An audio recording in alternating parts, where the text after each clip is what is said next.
Halo, Assalamualaikum warahmatullahi wabarakatuh. Kami merupakan mahasiswa dari jurusan Tadris IPA UIN Suskaryau. Dan video ini dibuat untuk memenuhi tugas dari mata kuliah Profesi Etika Keguruan dengan dosen pengampu yaitu Ibu Putri Rida Ilahi, MPD. Tapi sebelum kita membahas materi lebih lanjut, izinkan kami untuk memperkenalkan diri terlebih dahulu. Saya sendiri Putri Salsabila dengan NIM 121123864, Anita Tania dengan NIM 12111125248, dan Nadia Fitri Reva dengan NIM 12111127716. Dan kami dari kelompok 1 akan membahas konsep profesi keguruan.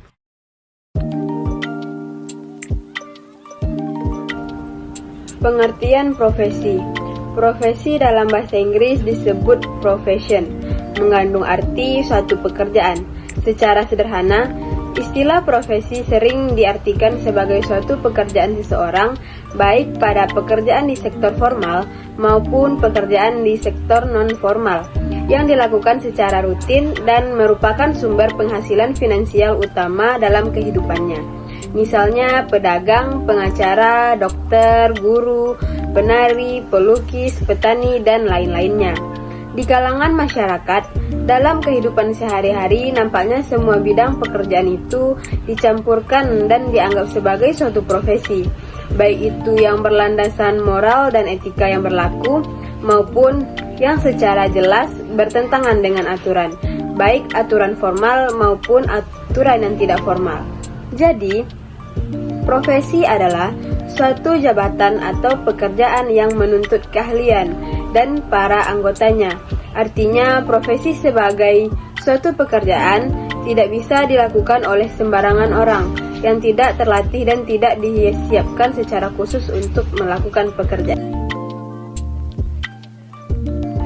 Istilah profesi dapat diketahui dari 3 sumber makna, yaitu yang pertama, makna etimologi. Secara etimologi, profesi berasal dari bahasa Inggris, yaitu profession, atau bahasa Latin profecus, professio, yang berarti mengakui, pengakuan, menyatakan mampu, atau ahli dalam bidang mengerjakan pekerjaan itu. Yang kedua, makna terminologi. Berarti sebagai suatu pekerjaan yang mensyaratkan pendidikan tinggi bagi pelakunya, yang ditekankan pada pekerjaan mental, bukan pekerjaan manual, yaitu pekerjaan yang mensyaratkan pengetahuan teoritis sebagai instrumen untuk melakukan pekerjaan praktis. Yang ketiga, makna sosiologi. Profesi menunjukkan suatu kepercayaan, bahkan suatu keyakinan atau suatu kebenaran atau kredibilitas seseorang, dan menunjukkan suatu pekerjaan atau urusan tertentu. Baiklah, saya Nadia Fitri Reva akan menjelaskan tentang kelanjutan dari penjelasan profesi. Beberapa istilah yang berkaitan yaitu profesi, profesional, profesionalisme, profesionalisasi, dan profesionalitas. Menjelaskan konsep-konsep tersebut sebagai berikut. Pertama, profesi adalah suatu jabatan atau pekerjaan yang menuntut keahlian dari para anggotanya. Kedua, profesvena menusuk pada 2 hal. Pertama, orang yang menyandang suatu profesi, misalnya dia seorang profesional. Kedua, menampilkan seorang dalam melakukan pekerjaan yang sesuai dengan profesinya. Pengertian kedua ini, profesional dikontraskan dengan non-profesional atau amatir. Yang ketiga, profesionalisme menunjuk pada komitmen para anggota suatu profesi untuk meningkatkan kemampuan profesionalnya dan terus-menerus mengembangkan strategi-strategi yang digunakan dalam melakukan pekerjaan yang sesuai dengan profesinya. Keempat, profesionalitas mengacu kepada sikap para anggota profesi terhadap profesinya, serta derajat pengetahuan dan keahlian yang mereka miliki dalam rangka melakukan pekerjaannya. Kelima, profesionalisasi menunjuk pada proses peningkatan kualifikasi maupun kemampuan para anggota profesi dapat melalui serangkaian proses pengembangan profesional yang dilakukan dengan pendidikan atau latihan prajabatan maupun dalam jabatan. Dalam literatur ditemukan macam-macam deskripsi tentang unsur-unsur esensial profesi itu. Lieberman mengemukakan bahwa karakteristik profesi kalau dicermati secara sama ternyata terdapat titik-titik persamaannya. Di antara pokok-pokok persamaannya itu adalah: pertama, profesi itu merupakan suatu jenis pelayanan atau pekerjaan yang unik, dalam arti berbeda dan jenis pekerjaannya. Dua, pelayanan itu amat menuntut kemampuan kinerja intelektual yang berkaitan dengan keterampilan atau pekerjaan manual semata-mata. Untuk memperoleh penguasaan dan kemampuan intelektual serta sikap profesional, seseorang akan memerlukan waktu yang cukup lama untuk mencapai kualifikasi keprofesian sempurna, lazimnya tidak kurang dari 5 tahun lamanya. Ditambah dengan pengalaman praktik terbimbing hingga tercapai suatu tingkat kemandirian secara penuh dan menjalankan profesinya. Keempat, konsekuensi dari otonomi yang dilimpahkan pada seorang tenaga praktisi profesional itu, maka berarti pula ia memikul tanggung jawab pribadi yang secara penuh. Kelima, mengingat pelayanan itu sangat teknis sifatnya, maka masyarakat menyadari bahwa pelayanan semacam itu hanya mungkin dilakukan penanganan oleh mereka yang kompeten. Keenam, otonomi yang dimiliki oleh organisasi profesi dengan para anggota disertai kesadaran dan iktikad yang tulus, baik dan pada organisasi maupun pada individual anggotanya untuk memonitor perilakunya sendiri. Nah, menurut Robert, mengemukakan ciri-ciri dan syarat-syarat profesi sebagai berikut. Yang pertama itu lebih mementingkan pelayanan kemanusiaan yang ideal dibanding dengan kepentingan pribadi. Jadi kita harus mengutamakan kepentingan pelayanan kemanusiaan daripada mementingkan kepentingan pribadi kita sendiri, karena kita sudah menekuni sebuah profesi. Nah, yang kedua, seorang pekerja profesional secara aktif memerlukan waktu yang panjang untuk mempelajari konsep-konsep serta prinsip-prinsip pengetahuan khusus yang mendukung keahliannya. Untuk menjadi seorang profesional, kita tidak bisa hanya memerlukan waktu yang singkat, tapi kita butuh pengalaman yang banyak dan juga dengan pelatihan waktu yang begitu lama.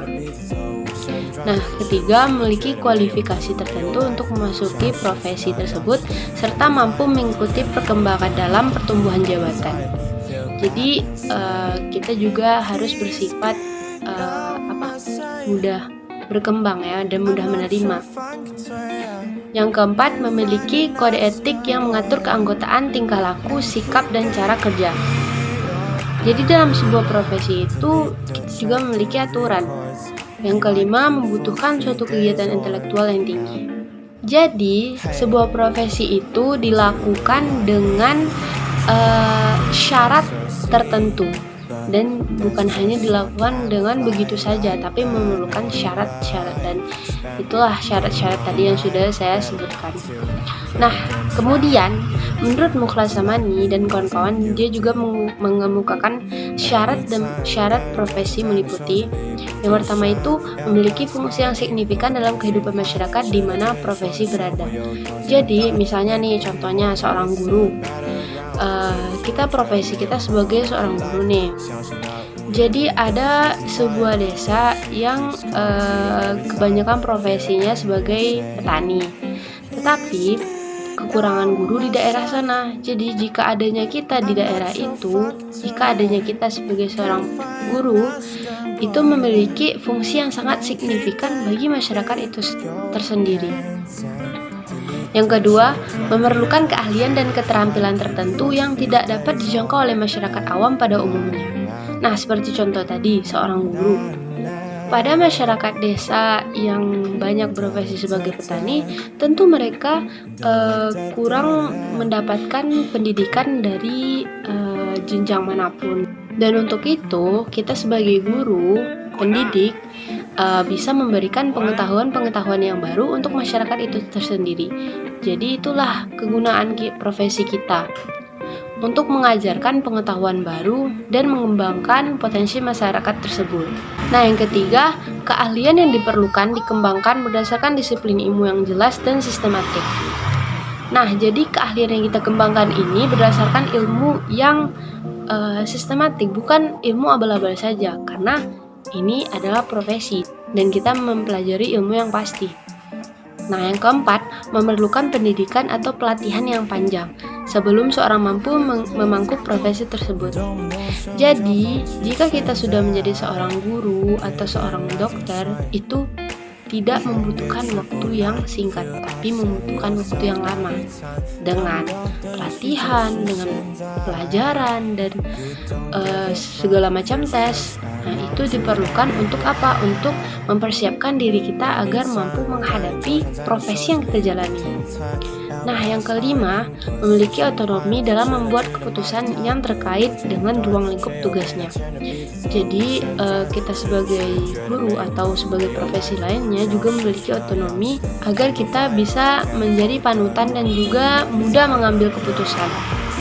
Nah, yang keenam, memiliki kode etik jabatan yang menjelaskan bagaimana profesi itu harus dilaksanakan oleh orang-orang yang memegangnya. Dan yang ketujuh, memiliki organisasi profesi yang merupakan tempat pemegang profesi berasosiasi dan mengembangkan profesi tersebut. Jadi nih, misalnya profesi kita guru ataupun dokter atau profesi lainnya, kita sebaiknya memiliki organisasi sesama profesi tersebut. Untuk apa? Untuk kita mengembangkan dan bertukar pikiran dengan orang-orang yang ada di profesi tersebut.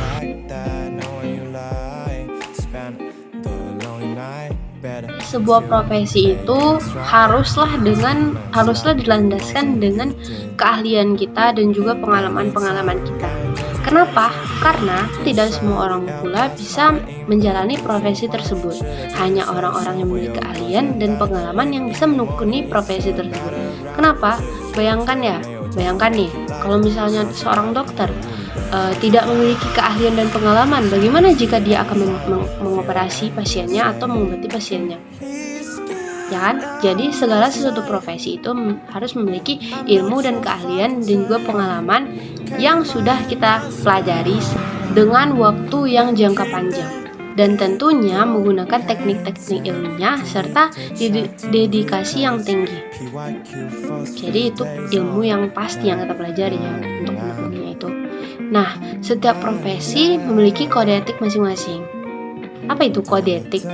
Kode etik itu adalah pedoman sikap, tingkah laku, dan perbuatan dalam melaksanakan tugas dan dalam hidup sehari-hari. Itu ada di Undang-Undang Nomor 8 Tahun 1974.